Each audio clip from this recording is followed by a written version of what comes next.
I'm going to talk about the last three books I read. The first book is The Blacktounge Thief by Christopher Buehlman. Mrs. Kruffbach saw the cover of my book on my Kindle, and amazingly, it's what she was reading at the same time. I really liked the book.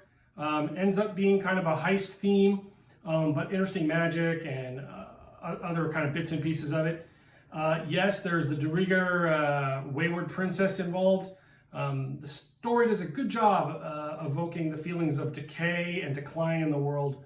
Road tripping with a fairy grandmother is a fun time. Godmother's a fun time. And the plot kept me guessing until the very end. I'm looking forward to more in the series and a deeper dive into the goblins and the brutal world that the author has created. Despite the horrors in the story, it will have you laughing at times as well. The second book I read is A Darker Shade of Magic by V.E. Schwab.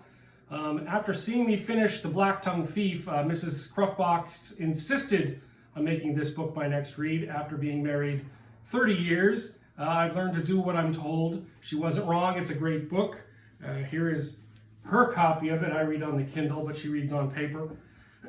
Core to the story is a magic system and a lot of complexity around it. It's never really explained in detail. You simply have to go along with it. When a sword that dampens magic shows up, you just have to accept it and not ask too many questions.